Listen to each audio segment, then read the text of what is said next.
안녕하세요. 마음이 쉬어가는 공간 파리의 책방입니다. 사람은 누구나 외로움을 느낍니다. 상처받지 않은 삶은 없고 혼자 서 있지 않은 인생도 없습니다. 또 우리는 외로움을 없애기 위해 애써 바쁘게 살아갑니다. 하지만 오늘 소개해드릴 책의 저자 정호승 시인은 묻습니다. 정말 외로움은 없애야 하는 감정일까? 라고요. 오늘의 책 외로워도 외롭지 않다는 외로움을 극복하라고 말하는 책이 아니라 인생이 외로워지는 순간들을 조용히 바라보는 책이라고 할까요? 책 속에서 시인은 외로운 마음을 있는 그대로 바라보며 그 안에도 분명 삶의 가치와 온기가 남아있음을 보여줍니다. 한국을 대표하는 서정시인 정호승 작가의 오늘 이 작품은 시인이 직접 가려 뽑은 시 60편과 그 시에 관한 이야기들, 오래 간직해온 추억의 사진까지 수록된 시 산문집이라고 할 수 있겠는데요. 가까운 친구에게 털어놓을 법한 내밀한 인생 이야기가 어떻게 시인의 대표작으로 승화되었는지가 이 한 권의 책에 고스란히 담겨져 있습니다. 나이가 들수록 우리는 점점 혼자가 됩니다. 관계는 줄어들고 말하지 못한 마음은 쌓여만 가고 외로움은 어느새 일상이 되죠. 작가는 그 현실을 애써 부정하지 않습니다. 그 대신 외로움 속에서도 사람이 얼마나 깊어질 수 있는지를 보여주고 있습니다. 외로움이 있기에 타인의 아픔을 함부로 판단하지 않게 되고 삶을 조금 더 낮은 자리에서 바라보게 되지 않나 하는 생각을 떠올리게 하는 책인 것 같습니다. 아울러 이 책은 비단 외로움의 본질에 대해서만 다루고 있는 것이 아니라 인생 전반에 걸친 철학적 주제들이 담겨져 있는데요. 그 주제들이 정호승 시인만의 감성과 통찰력 깊은 산문 속에 녹아있을 뿐만 아니라 글을 읽다 보면 작가의 시를 해석하는데 어떤 방향성을 찾게 되는 단서를 발견하는 느낌마저 드는 것 같습니다. 시와 산문이 함께하는 이야기, 외로워도 외롭지 않다. 지금부터 함께 하실 텐데요. 책에서는 시가 먼저 나오고 산문이 나오는 구성인데 저는 산문을 먼저 낭독해드리고 시를 이어서 들려드리도록 하겠습니다. 오늘도 저와 함께 편안한 시간 되셨으면 하고요. 구독, 좋아요, 여러분이 남겨주시는 댓글은 보다 좋은 영상을 만들어 나가는데 큰 힘이 되니까 잊지 마시고요. 이제 이야기 시작해 보도록 하겠습니다. 바닥은 감사의 존재다. 바닥 없는 인생은 없다. 누구의 인생에든 바닥의 순간은 존재한다. 노숙자부터 대통령에 이르기까지 누구든 인생의 어느 순간에 바닥에 나가 떨어지게 된다. 비교적 젊은 분들 중에서 아직까지 단 한 번도 그런 경험을 한 적이 없다면 좀 기다리시면 된다. 그때 바닥을 만나더라도 놀라지 마시라. 아무리 원하지 않는다 하더라도 인생은 바닥으로 굴러 떨어지는 과정 속에서 이루어진다. 그것도 한 번만 굴러 떨어지는 게 아니라 서너 번씩 때로는 헤아릴 수 없을 정도로 수없이 바닥에 굴러떨어진다. 그럴 때마다 어떻게 해야 할 것인가? 그대로 바닥에 주저앉아 있을 것인가? 아니면 그 바닥을 딛고 일어설 것인가? 대부분의 사람들이 바닥을 만나면 바닥에 주저앉는다. 나 또한 마찬가지다. 지금까지 살아오면서 일일이 예를 들 필요가 없을 정도로 수없이 많은 바닥에 직면했다. 그럴 때마다 내 인생이 바닥에 굴러떨어졌구나 하고 한탄하면서 바닥에 주저앉았다. 도대체 왜 내 인생에 바닥이 존재하는가? 소리 없이 소리치며 울부짖었다. 인생은 결국 바닥에 굴러떨어지는 과정 속에서 형성되는 거였다. 바닥이 없기를 바라는 것이 중요한 게 아니라 바닥을 어떻게 이해하느냐 하는 것이 중요한 거였다. 나는 바닥을 이해하고 바닥의 의미를 찾기 위해 어느 날 바닥의 바닥까지 갔다가 돌아온 사람을 찾아가 질문을 해보았다. 물론 그는 내 시적 상상력 속의 인물로 바닥의 바닥까지 갔다가 돌아왔으므로 바닥의 전문가다. 다음은 그 사람과 나눈 대화의 기록이다. 내 인생에 왜 바닥이 존재하는가? 바닥은 그냥 딛고 일어나라고 있는 것이다.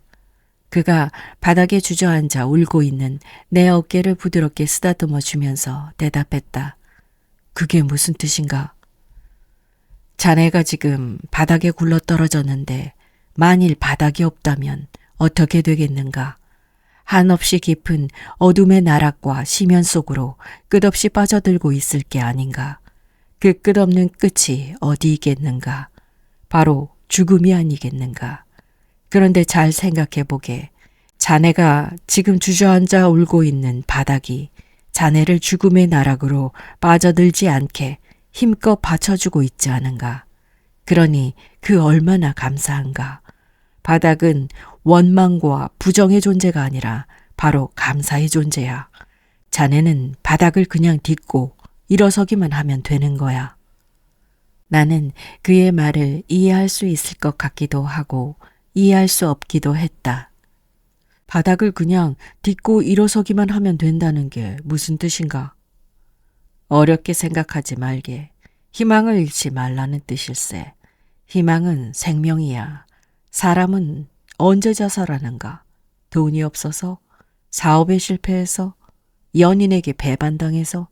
명예를 잃어서? 아닐세. 그걸 통해 결국 희망을 잃었을 때 자살한다네. 이제 다 끝났다고, 더 이상 희망이 없다고 생각될 때, 그러니 아무리 바닥에 굴러 떨어졌다 해도 희망을 잃지 마시게. 나는 그제야 그의 말을 이해할 수 있었다. 아무리 바닥에 굴러 떨어졌다 하더라도 그 바닥을 딛고 일어서기만 하면 되는 거였다. 바닥은 나로 하여금 주저앉게 하기 위해 존재하는 게 아니라 일어서게 하기 위해 존재하는 거였다. 아, 바닥이 있기 때문에 바닥을 딛고 일어설 수 있는 거구나. 만일 바닥이 없다면 딛고 일어설 존재조차 없는 거구나. 바닥은 어디까지나 감사와 축복의 존재이지 불행과 파괴의 존재가 아니었다. 미국의 소설가 어니스트 해밍웨이는 그의 소설 노인과 바다에서 어부 산티아고 노인을 통해 우리에게 한 가지 질문을 던진다. 그것은 인간이 저지르는 죄악 중에서 가장 큰 죄악은 무엇인가 하는 질문이다. 그것은 무엇일까? 그는 희망을 잃는 것이야말로 인간이 저지르는 죄악 중에서 가장 큰 죄악이라고 말한다. 또 이런 말이 있다. 신은 인간이 저지르는 잘못을 어지간하면 다 용서해 준다. 그러나 단 한 가지 결코 용서해 주지 않는 게 있다. 그것은 바로 절망에 빠지는 일이다. 지금까지 나는 희망을 잃음으로써 인간이 저지르는 가장 큰 죄악을 저지르며 살아온 것은 아닌지, 절망에 빠짐으로써 신에게 결코 용서를 받을 수 없는 잘못을 저지르고 살아온 적은 없는지 곰곰 생각하지 않을 수 없다. 인생은 바닥을 만나고 그 바닥을 딛고 일어서는 과정 속에서 이루어진다. 바닥을 바닥이라고 생각하면 바닥일 뿐이지만 바닥을 희망이라고 생각하면 희망이다. 따라서 지금 이 순간부터 희망을 잃지 않는 일이 무엇보다 중요하다. 내 삶이 바닥일 때 그 바닥을 딛고 일어서야 한다. 아무리 고통스럽다 하더라도 바닥에 주저앉아서는 안 된다.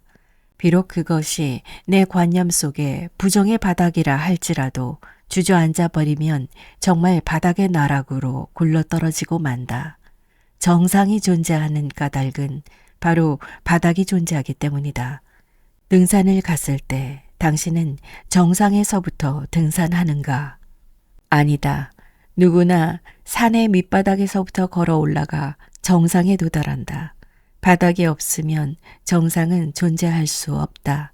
바닥이 있기 때문에 정상이 존재한다. 바닥의 가치가 정상의 가치보다 더 크다. 그런데 왜 당신은 바닥의 가치를 폄하하고 무시하며 정상지향적인 삶만을 추구하는가? 정상은 바닥이 존재함으로써 비로소 존재한다. 바닥에 대하여 바다까지 가본 사람들은 말한다.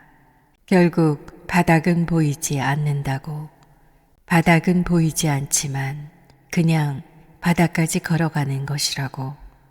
바닥까지 걸어가야만 다시 돌아올 수 있다고.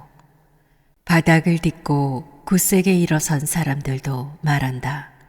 더 이상 바닥에 발이 닿지 않는다고. 발이 닿지 않아도 그냥 바닥을 딛고 일어서는 것이라고. 바닥에 바닥까지 갔다가 돌아온 사람들도 말한다. 더 이상 바닥은 없다고. 바닥은 없기 때문에 있는 것이라고. 보이지 않기 때문에 보이는 것이라고. 그냥 딛고 일어서는 것이라고. 외로우니까 사람이다. 내 나이 48일 때 오랜만에 찾아온 친구가 대뜸 물었다. 호승아, 니는 요즘 안 외롭나? 나는 요즘 외로워 죽겠다. 와 이렇게 외로운지 모르겠다. 집사람한테 외롭고, 자식들한테 외롭고, 친구들한테 외롭고, 회사 동료들한테 외롭고, 이웃들한테도 외롭고. 내가 왜 이렇게 외로운지 모르겠다. 시인인 니는 어떻노? 친구의 느닷없는 질문에 나는 잠시 말을 잃었다. 그러다가 약간 화가 난 듯한 목소리로 말했다. 그래, 나도 집사람한테 외롭다. 그런데 니는 지금까지 헛살았다. 나이 50이 다 됐으면서 아직도 내가 왜 외롭나 그런 생각하나? 네가 무슨 20대냐? 그러면 너는 요즘도 인간에게 왜 죽음이 존재하나? 그런 고민하나? 우리가 인간이니까 외로운 거야. 외로우니까 사람이야. 외로움은 인간의 본질이야. 본질. 죽음이 인간의 본질이듯이. 삼남만상에 안 외로운 존재가 어딨노? 본질을 가지고 왜라고 생각하지 말란 말이야. 본질은 그냥 받아들이는 거야. 내가 한꺼번에 말을 쏟아놓자 친구가 내 얼굴만 물끄러미 쳐다보았다. 잠자리도 봐. 꼭 나무 끝에 앉잖아. 왜 그런지 알아? 잠자리도 외로워서 그런 거야. 목소리를 조금 낮추어 빙긋이 웃으면서 하는 내 말에 친구도 빙긋이 미소를 띄었다. 그러니까 이제는 왜 외로운가 하고 생각하지 말고 외로움을 이해해야 하는 거야. 앞으로 우리가 살아가면서 더 뼈저린 외로움을 느끼게 될 거야. 그럴 때는 아, 내가 인간이니까 외롭지. 외로움은 인간의 본질이지. 그렇게 생각해야 돼. 친구와 헤어지고 나서 친구한테 해준 말. 외로우니까 사람이야. 그 한마디가 오랫동안 내 가슴에서 떠나지 않았다. 그래서 결국 시 수선화에게를 쓰게 되었다. 인간의 외로움에 빛깔이 있다면 어떤 빛깔일까? 연약한 꽃대 위에 핀 수선화의 연노란 빛이 인간의 외로움의 빛깔이 아닐까 하는 생각에 제목을 수선화에게로 삼았다. 따라서 수선화에게는 수선화를 노래한 시가 아니다. 수선화를 은유해서 인간의 외로움을 노래한 시다. 인간은 본질적으로 외로운 존재다. 외롭게 혼자 태어나서 외롭게 혼자 죽어가는 존재다. 죽음을 기다리며 5년 동안이나 자리 보존하고 있던 아버지의 외로움에 아들인 나는 조금도 도움이 되지 못했다. 어머니 또한 마찬가지였다. 와 이렇게 안 죽노. 빨리 떠나야 되는데 나는 내 할 일 다 했다. 너무 오래 살아 미안하다. 네가 얼마나 부담이 되겠노. 늘 이렇게 말씀하시던 95 어머니의 죽음의 외로움을 아들인 내가 나눠 가질 방법은 없었다. 외로움은 인간 삶의 기본 명제다. 인간이 외로운 존재라는 사실을 이해하지 못하면 인간의 삶을 이해할 수 없다. 외롭기 때문에 인간인 것이다. 인간에게 있어 외로움은 우리가 매일 먹는 밥이나 물과 같다. 인간이니까 밥을 먹는 것이 당연한 것처럼 외로움 또한 인간이기 때문에 당연한 것이다. 인간 조건으로서의 그 당연한 외로움을 너무 아파하거나 고통스러워하지 말아야 한다. 요즘 가까운 이들에게 외롭다는 말을 들을 때마다 그게 당연한 거야. 외로우니까 사람이잖아. 하고 말한다. 또는 사람은 누구나 외로워. 나만 외로운 게 아니야. 외롭지 않은 사람은 없어. 하고 말한다. 그러면서 나 스스로 위안을 받는다. 나는 나와 가장 가까운 사람, 내가 가장 사랑하는 사람한테 가장 많은 외로움을 느낀다. 그것은 내가 그를 사랑하기 때문이다. 만일 사랑하지 않으면 외롭지 않을 것 같지만 그렇지 않다. 나는 사랑하지 않을 때 혼자이고 혼자일 때 외로움을 느낀다. 그러나 단순히 물리적으로 혼자 있을 때 외로움을 느끼는 것은 아니다. 내가 외롭다는 것은 인간이 궁극적으로 혼자라는 사실을 의미하고 내가 언제 혼자인가 하는 문제는 내가 언제 외로운가 하는 문제와 같다. 그렇지만 결국 아무도 진정으로 나를 사랑해 주지 않을 때 외로움을 느끼고 내가 진정으로 아무도 사랑하지 않을 때 외로움을 느낀다. 인간은 사랑의 존재다. 사랑받고 싶은 존재한테 사랑을 받지 못해도 외롭고 사랑하고 싶은 존재를 진정 사랑해도 외롭다. 이 모순된 외로움의 본질을 내가 이해해야 한다. 사랑과 외로움의 모순적 본질을 이해하는 과정이 바로 내 삶의 과정이다. 만일 어머니가 나를 진정 사랑하지 않았다면, 만일 내가 어머니를 진정 사랑하지 않았다면 나는 늘 외로움에 눈물 흘렸을 것이다. 나아가 절대자가 나를 진정 사랑하지 않았다면, 나 또한 그를 진정 사랑하지 않았다면 나는 그가 사랑의 존재라는 사실을 깨닫지 못한 채 늘 외로움의 차가운 비바람에 떨었을 것이다. 비록 절대적 존재라 할지라도 하느님도 외로운 존재다. 인간이 내가 사랑하지 않음으로써 하느님도 외로움을 느끼는 존재다. 수선화 에게에서 여러 존재의 외로운 상황을 나타내면서 가끔은 하느님도 외로워서 눈물을 흘리신다고 한 까닭은 하느님도 외로울 때가 있는데 하물며 인간의 외로움은 당연하지 않느냐는 것을 이야기하고 싶었기 때문이다. 이집트 카이로에 있는 아이샴스 대학에서 한국어과 학생들을 상대로 시를 발견하는 마음이라는 제목으로 강연할 때의 일이 떠오른다. 그날 나는 수선화에게를 낭독하고 시를 쓰게 된 배경과 그 의미를 설명했다. 그러자 한 학생이 하느님도 외로워서 눈물을 흘리신다는 구절을 도저히 이해할 수 없다고 했다. 대부분의 학생들이 신이 눈물을 흘리다니 하며 뜨악한 표정을 지었다. 신은 절대 눈물을 흘리지 않는다. 신이 눈물을 흘리는 일은 있을 수도 없고 상상할 수도 없다는 것이 학생들의 주장이었다. 나는 신도 얼마든지 인간의 자연적 면모를 지닐 수 있다는 범신론적 생각을 한다.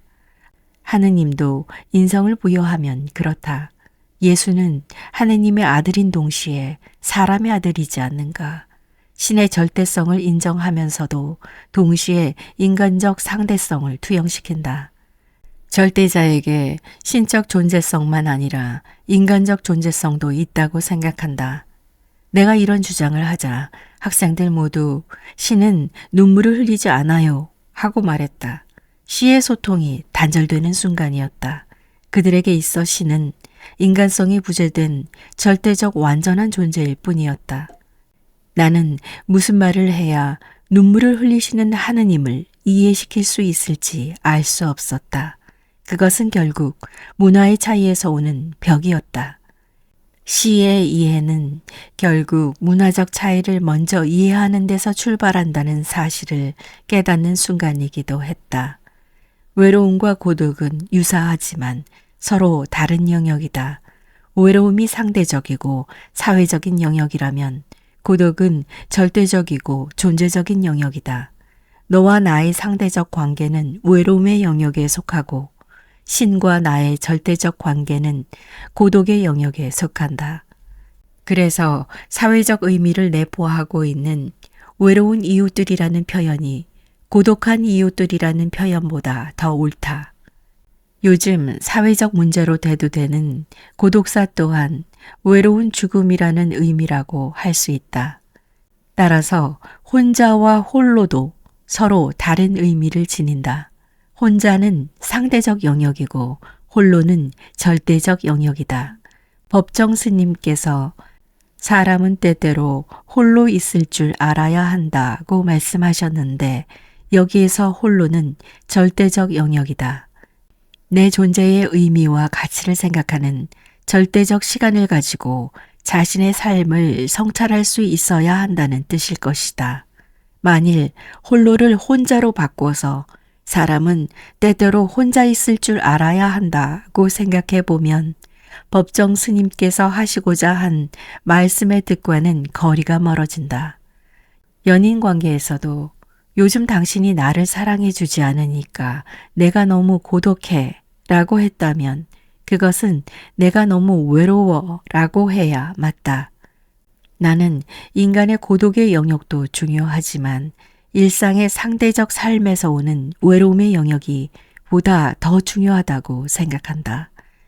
급변하는 현대사회의 다양성 속에서 개인주의가 만연해질수록 외로움 때문에 삶이 파괴되는 이들이 점차 늘어나기 때문이다. 그런 의미에서 시는 외로움의 또 다른 이름이고 상처와 고통의 또 다른 이름이며 사랑의 또 다른 이름이다. 인생이 외로움과 상처와 고통과 사랑으로 이루어지듯 시 또한 마찬가지다. 독자들이 시집에 사인을 해달라고 할 때 내가 가장 많이 쓰는 구절은 외로우니까 사람입니다. 이다. 그렇게 했을 때마다 인간은 본질적으로 외로운 존재라는 사실을 깨닫는다. 나는 언제나 외로워도 외롭지 않다. 수선화에게 울지 마라. 외로우니까 사람이다. 살아간다는 것은 외로움을 견디는 일이다. 공연히 오지 않은 전화를 기다리지 마라. 눈이 오면 눈길을 걸어가고 비가 오면 빗길을 걸어가라. 갈대숲에서 가슴 검은 도요새도 너를 보고 있다. 가끔은 하느님도 외로워서 눈물을 흘리신다. 새들이 나뭇가지에 앉아 있는 것도 외로움 때문이고 내가 물가에 앉아 있는 것도 외로움 때문이다. 산 그림자도 외로워서 하루에 한 번씩 마을로 내려온다. 종소리도 외로워서 울려 퍼진다. 인생은 나에게 술 한 잔 사주지 않았다. 어느 날 문득 나와 내 인생을 객관화해서 바라보게 되었다. 나와 내 인생이 각각 객체가 되어 서로 각자의 모습을 바라보게 된 것이다. 마치 사랑하는 남녀가 다정히 손을 잡고 가다가 손을 놓고 이 사람이 정말 나를 사랑하고 있나 하는 의구심을 지닌 채 서로를 오래 응시하듯이 그때 나는 감전이라도 된 듯 화들짝 놀라 뒷걸음쳤다. 그동안 나는 내 인생을 위해 최선을 다해 열심히 살아왔으나 내 인생은 나를 위해 열심히 살아오지 않았다는 느낌이 불현듯 들었기 때문이었다.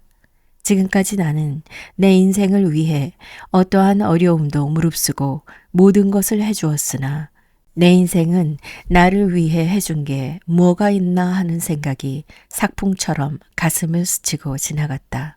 그날 밤 나는 힘없이 인생의 손을 놓은 채 잠을 이루지 못하고 내 인생이 나를 사랑하지 않았다는 결론에 이르렀다. 내 인생이 진정 나를 사랑한다면 가난과 실패의 고통 속으로 토끼몰이 하듯 몰아넣지는 않았을 거라는 생각이 들었다. 인생이 나를 사랑하지 않았기 때문에 내가 고통의 도가니에 빠져 허우적거린다고 생각되자 내 인생에 대해 강한 분노가 느껴졌다. 그래서 그날 밤 술 한 잔이라는 시를 쓰게 되었다. 시는 분노에 의해 써지지 않으나 이 시는 내 인생에 대한 원망과 분노에 의해 쓰게 되었다. 술 한 잔이란 사랑의 은유적 표현이다. 누군가가 술 한 잔 살게 하고 말했다면 그건 그만큼 관심과 애정이 있다는 뜻이다. 반면에 누가 술 한 잔 사준 적 없다면 그건 그만큼 관심이 없다는 뜻이다. 따라서 돌연꽃 소리 없이 피다 지는 날에도 술 한 잔 사주지 않았다는 것은 인생이 나를 사랑해주지 않았다는 절망감의 극명한 표현이다. 돌연꽃이란 성년을 말하는데 돌에 새겨진 연꽃이 다시 피었다 질 수 있겠는가. 그런데도 성년이 피었다 져도 술 한 잔 사주지 않았다는 것은 영원히 사줄 것 같지 않다는 절망감의 무게가 그만큼 무겁다는 것을 강조한 의미다. 인생에 형식도 정답도 없다는 사실을 그때는 몰랐다. 어떤 정형화된 모범 답안 같은 형식이 있는 줄 알았다. 그래서 어떤 견딜 수 없는 고통에 맞닥뜨릴 때마다 내가 뭘 잘못했는데 이런 고통을 주는가? 나는 지금까지 열심히 성실하게 살려고 노력한 죄밖에 없다. 그런데 내게 이럴 수가 있는가 하고 절대자를 원망하고 증오했다. 그러나 지금은 그렇지 않다. 술 한 잔을 쓰고 오랜 시간이 지난 어느 날 내 생각이 크게 잘못된 것임을 문득 깨닫게 되었다. 신이 인간을 사랑하는 방법이 결국 고통의 방법이라는 사실을 뒤늦게나마 알게 되었다. 인생이 나에게 술을 사주지 않은 게 아니라 사줘도 참으로 많이 사주었으며 부모 자식과 같은 깊은 사랑의 관계를 형성하고 있다는 사실을 알게 된 것이다. 내가 지금까지 한 인간으로서 시를 쓰면서 건강히 존재하고 있는 것도 인생이 나를 사랑하기 때문이라는 사실을 깨닫게 된 것이다. 마치 어린아이가 엄마가 항상 나를 미워한다고 생각하다가 어느 날 엄마가 사준 짜장면을 먹고 엄마가 나를 사랑한다고 뒤늦게 깨닫게 된 것과 같다고나 할까. 지금은 인생에 대한 분노와 원망에 의해 그런 시를 썼다는 사실이 부끄럽고 후회스럽다.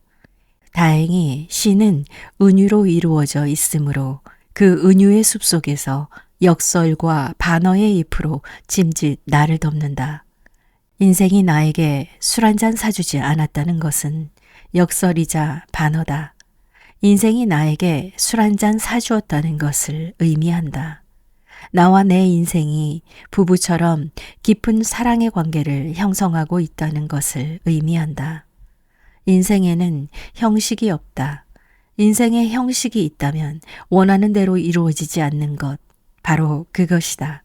설정된 어떤 형식이 존재하고 있다고 생각하는 데에 문제가 있을 뿐이다. 뜻대로 되지 않는 것, 쓴맛을 보지 않고는 결코 단맛을 맛볼 수 없다는 것이 인생의 정답이다. 그래서 요즘 나는 어떤 불행한 일이 일어나면 거부하지 않고 받아들인다. 많은 사람이 자신의 인생을 원망할 것이다. 내 인생이 왜 이러나?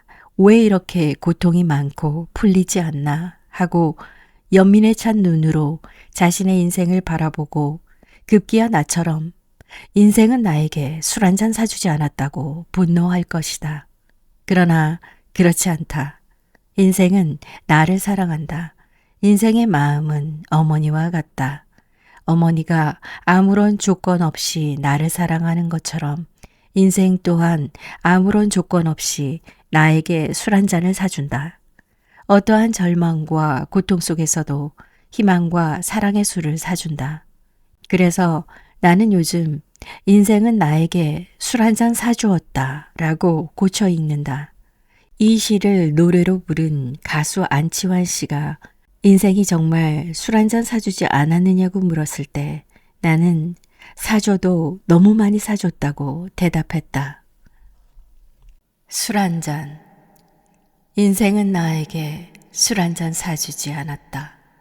겨울밤 막다른 골목 끝 포장마차에서 빈 호주머니를 털털 털어 나는 몇 번이나 인생에게 술을 사주었으나 인생은 나를 위해 단 한 번도 술 한 잔 사주지 않았다.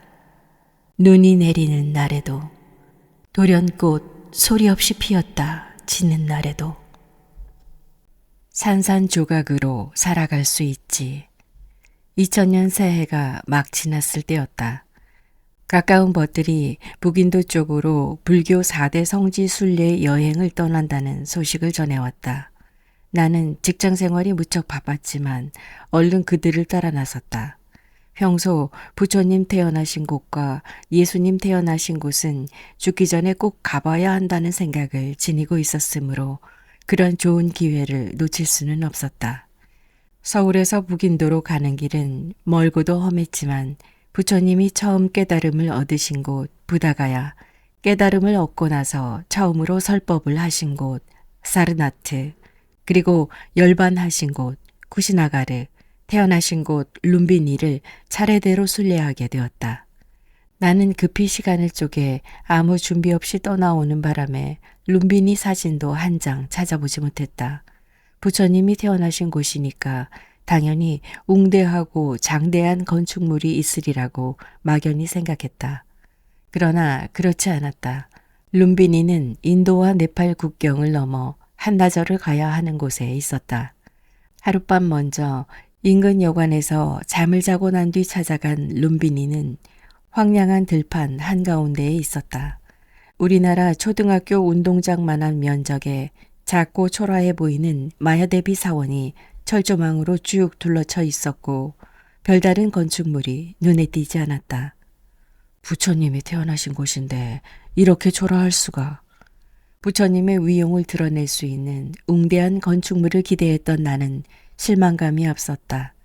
그곳에선 인도를 통일한 아소카 대왕이 세운 7m 높이의 둥근 돌기둥 하나가 가장 먼저 눈에 들어왔다. 이곳에 석가모니 부처님이 태어나셨도다 라는 글귀가 새겨져 있어 1986년 독일의 고고학자 퓨러에 의해 그곳이 부처님 탄생지라는 사실을 확인할 수 있었다. 또 인근엔 부처님의 어머니인 마야 부인이 해산전에 목욕을 하고 갓 태어난 시타르타를 목욕시켰다는 푸스가르니로 불리는 연못이 있었다. 연못가엔 거대한 보리수 한 그루가 고목인 채로 우람하게 서 있었고 빈 나무 둥치 사이로 다람쥐가 들락거리면서 몇 번이나 나를 쳐다보았다. 나는 아기 부처님이 다람쥐로 헌신하신 게 아닌가 하는 생각을 하며 느릿느릿 연못가를 걸었다. 아기 부처님을 목욕시키는 마야 부인의 자애로운 모습을 나 나름대로 상상하며 천천히 발걸음을 옮기자 어느새 처음 들어왔던 정문 앞이었다. 철조망이 쳐진 정문 앞에는 노파 한 분이 가마니를 깔고 흙으로 만든 앉아 계신 내 손바닥만한 부처님을 순례 기념품으로 팔고 있었다. 나는 그 부처님을 하나 사서 집으로 돌아와 내 책상 위에 올려놓았다. 마음이 산란할 때 그 부처님을 바라보면 마음이 차분해지고 편안해졌다. 그러나 그것도 차츰 시간이 지나자 그렇지 않았다. 집에 있으나 밖에 있으나 그 부처님을 생각하면 할수록 자꾸 걱정이 되었다. 그것은 흙으로 만든 부처님이 자칫 잘못해서 바닥에 떨어져 산산조각이 나면 어떡하나 하는 걱정이었다. 그런 걱정을 하지 않으려고 해도 하면 할수록 자꾸 그런 걱정이 들었다. 부처님께서 멀쩡히 제자리에 잘 앉아 계심에도 불구하고 그런 걱정을 자주 한다는 것은 내가 내일을 걱정한다는 것을 의미했다. 내 삶이 또 산산조각이 나면 어떡하나. 한번 그런 걱정을 하면 걱정은 쉽게 그치지 않았다. 돌아가신 법정 스님께서는 당신의 산문집에서 오지 않은 미래를 오늘의 가불에 와서 걱정하는 사람만큼 어리석은 사람은 없다고 말씀하셨는데 내가 꼭 그런 사람이었다. 불가에서는 내일은 없다, 미래는 없다고 한다. 그래서 내일은 바로 오늘에 있다. 지금이 바로 그때다. 이 순간을 열심히 살아라고 한다. 불가의 이 가르침을 법정 스님께서는 당신의 산문집 곳곳에서 누누이 강조하셨지만 나는 오늘에 살지 못하고 내일을 걱정하느라 늘 안절부절 못했다. 그러자 어느 날 내 시적 상상력 속에 존재하시는 부처님께서 나를 불렀다. 호승이, 너 이리 좀 와봐라. 나는 겁이 나 엉금엉금 무릎걸음으로 부처님 앞에 다가가 머리를 조아렸다. 그러자 부처님께서 내 머리를 한 대 탁 치면서 이 바보 같은 놈아, 산산조각이 나면 산산조각을 얻은 것이고 산산조각이 나면 산산조각으로 살아가면 되지. 무슨 걱정이 그렇게 많노?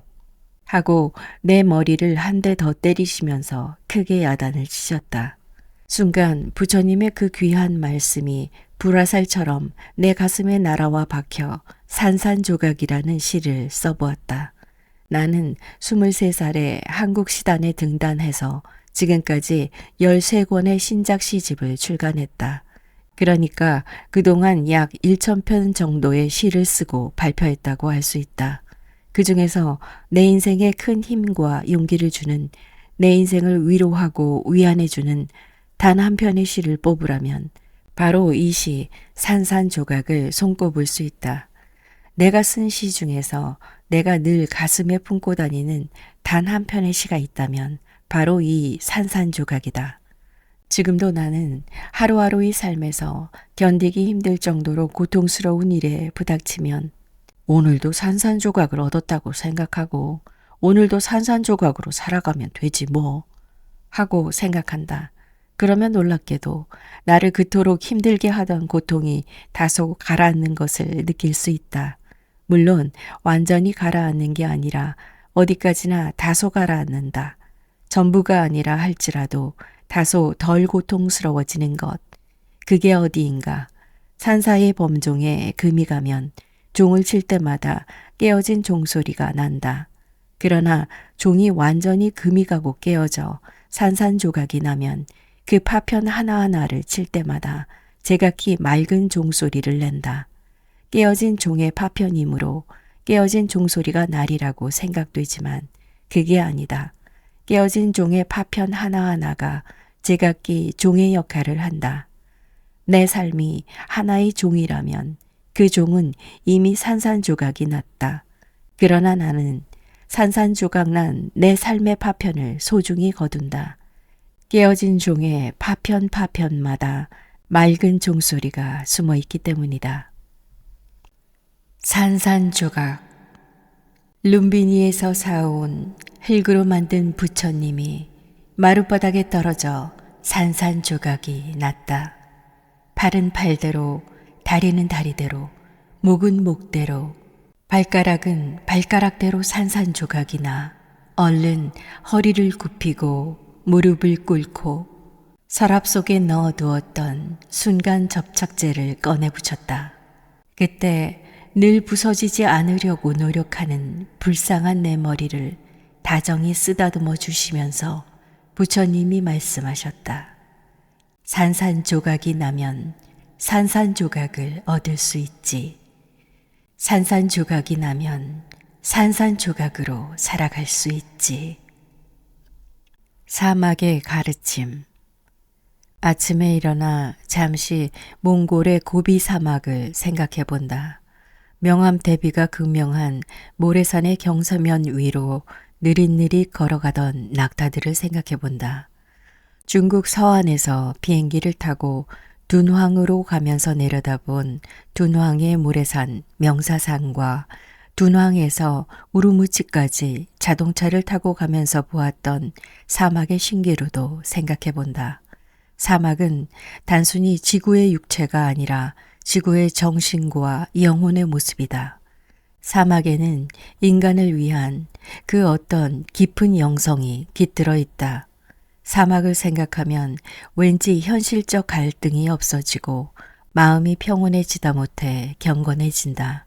사막의 황량함이 그 황량함으로 이루어진 아름다움이 끈질기게 부여잡고 있는 내 욕망의 밧줄을 한순간 놓아버리게 만든다. 아마 사막을 통해 가난하다고 느껴지는 오늘의 내 삶이 실은 그 얼마나 풍요한 것인가를 깨닫게 되기 때문일 것이다.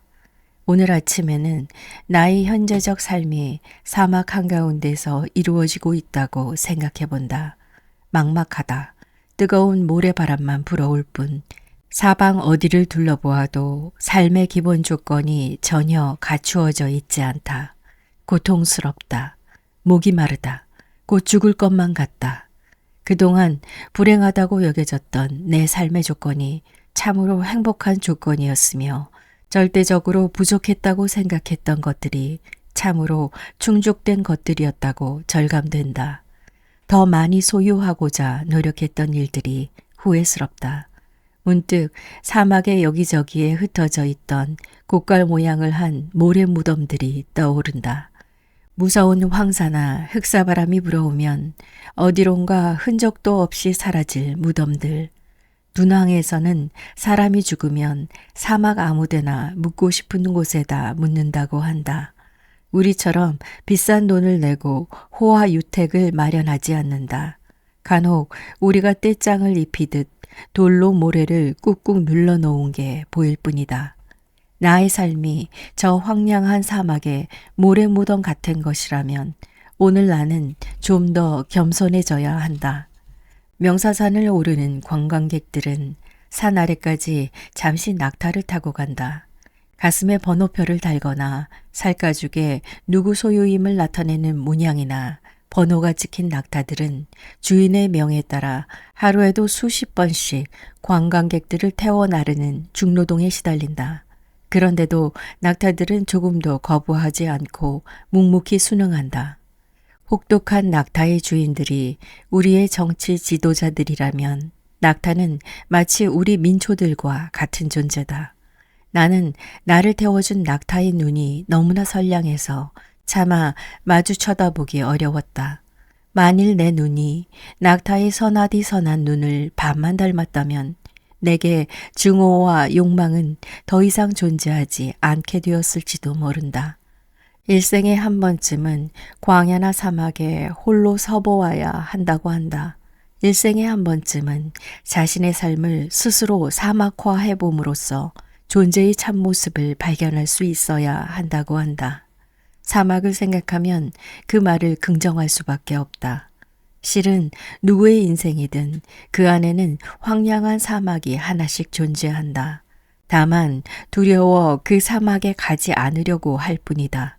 그곳에는 사랑의 부재, 이해의 부재, 용서의 부재 등 온통 부재의 덩어리가 모래만큼 쌓여 있다.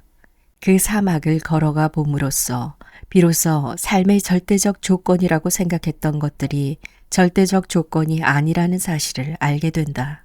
그러나 아무도 선뜻 그 사막에 가려고 하지 않는다.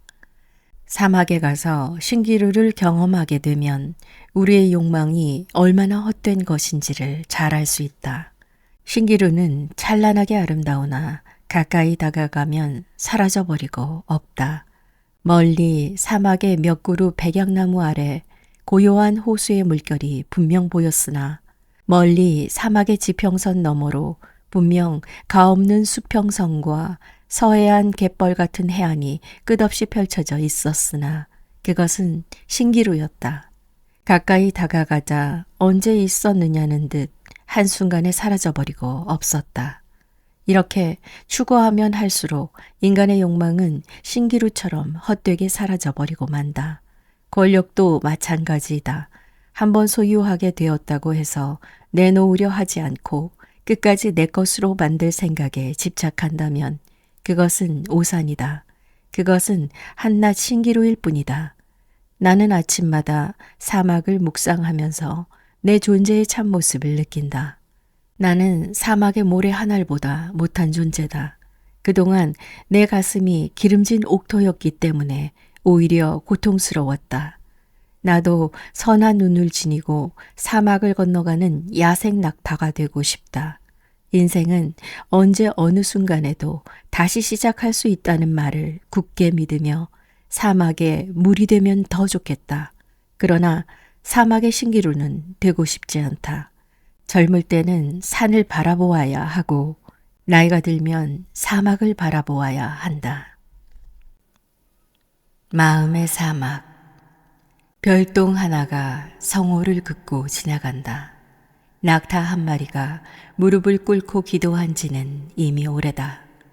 별똥은 무슨 죄가 그리 많아서 저리도 황급히 사라지고 낙타는 무슨 죄가 그리 많아서 평생을 무릎조차 펴지 못하는가. 다시 별똥 하나가 성호를 긋고 지구 밖으로 떨어진다. 위경련을 일으키며 멀리 녹두꽃 떨어지는 소리가 들린다. 머리맡에 비수 한 자루 두고 잠이 드는 사막의 밤.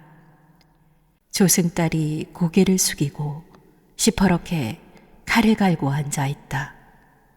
인생은 때때로 기도 속에 있지 않다. 너의 영혼을 어루만지기 위해서는 침묵이 필요하다.